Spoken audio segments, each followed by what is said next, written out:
Biden buys AC for equity while cracking down on AC by 50%.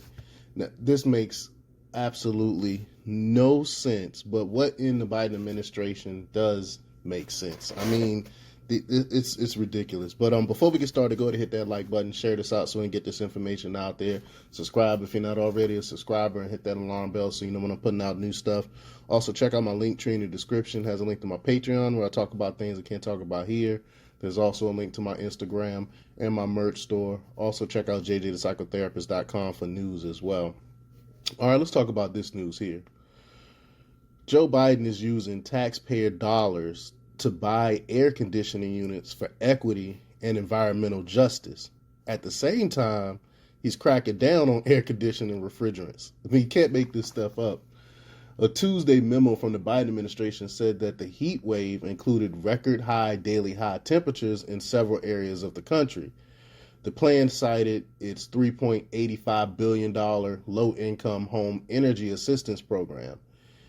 It will help lower cooling costs and will provide air conditioning units for low-income households for over 6 million households.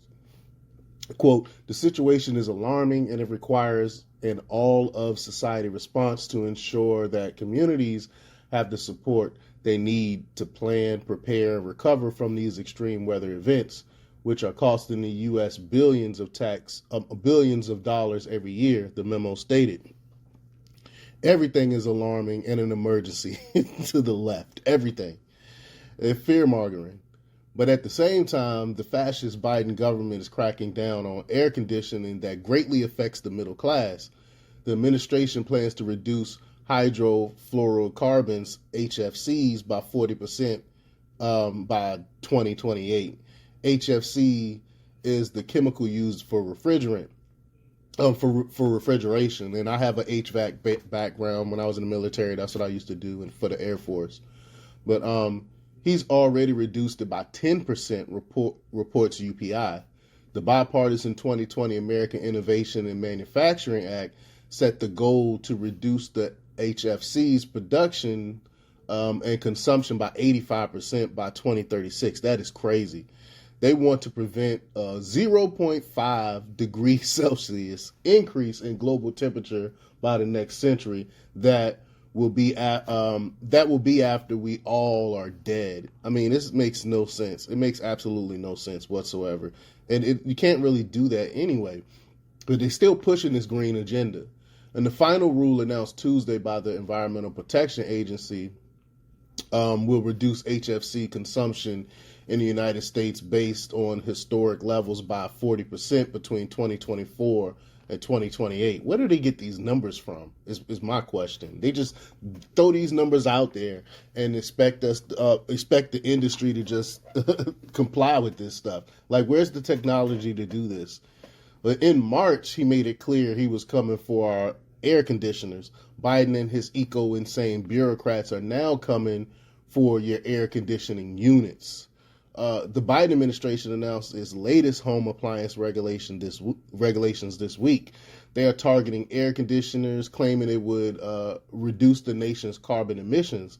They are destroying your standard of living in real time.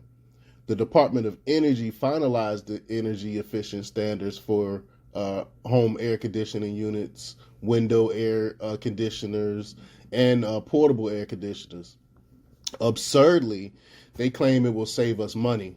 Jen Granholm said it will. She said, quote, today's announcement builds on the historic actions President Biden took last year to strengthen outdated emergency efficiency standards, which will help save on people's energy bills and reduce our nation's carbon footprint.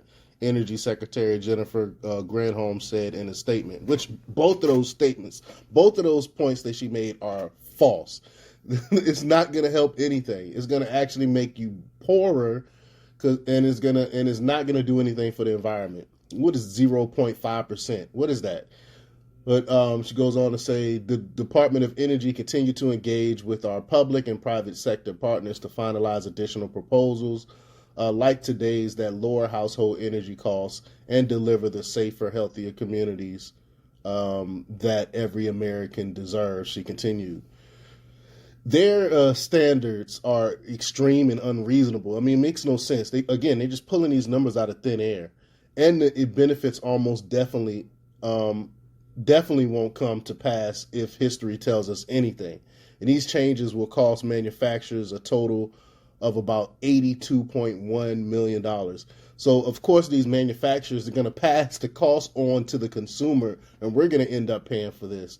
And it's not going to have, like I said, it's not going to have any effect on the environment. It's just ridiculous. But let me know what you think. Leave your comments down below. Like, share, and subscribe, and check out jjthepsychotherapist.com for the latest in news. Until next time, peace.